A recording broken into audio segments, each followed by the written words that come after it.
Malaysia gram post Gauri बिसोनिया के रहे वाला बनी भैया। जैसे में हमारा हर कैसेट के प्यार दुलार देहनी वैसे ही पूर्ण विश्वास बा केहू हमारा होली के कैसेट के प्यार दुलार देह सबके पाँव छुके नमस्कार प्रणाम करतनी भैया। जन लहंगाओ थाके रंग डाली भीतर लागे पाला देवरू। जन लहंगाओ थाके रंग डाली भीतर लागे पाला देवरू। भीतर लागे पाला देवरू है भीतर लागे पाला देवरू। रंग सूखा भले कतही लगाली भीतर लागे पाला देवरू। रंग सूखा भले कतही लगाली भीतर लागे पाला देवरू।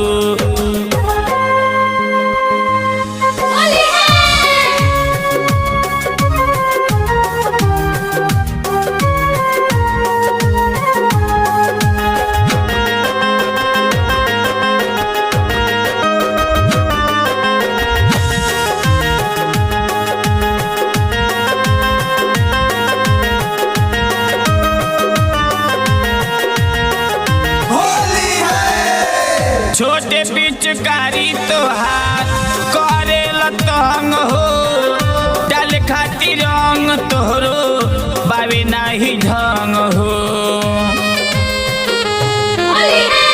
छोटे पिचकारी तोहार करे लतंग हो डाल खाती रंग तोहरो बाबे नाही ढंग हो। अपना पिचकारी में नेपु लगाली भीतर लागे पाला देवरू। अपना पिचकारी में नेपु लगाली भीतर लागे पाला देवरू।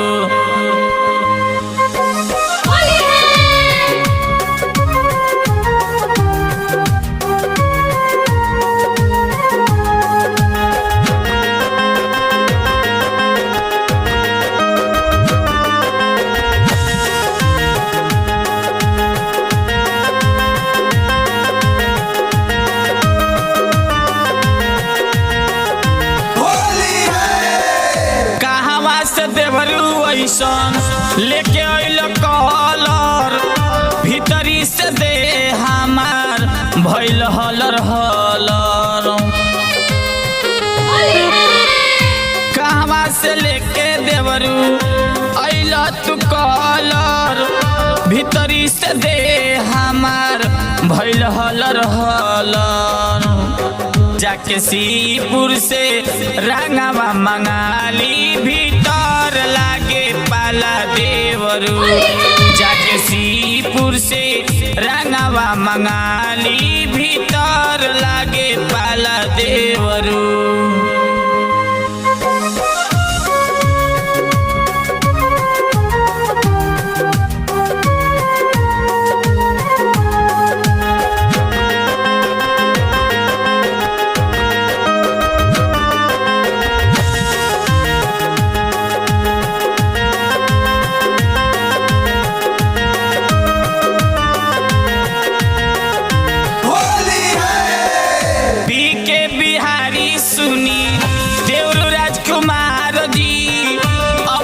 होली में अपन बदली विचार जी। बीके बिहारी सुनी देवरू राजकुमार जी अब की होली में अपन बदली विचार जी। हमरा चोलिया में रंग न लगाई भीतर लागे पाला देवरू। हमरा चोलिया में रंग नहीं डाली भीतर लागे पाला देवरू।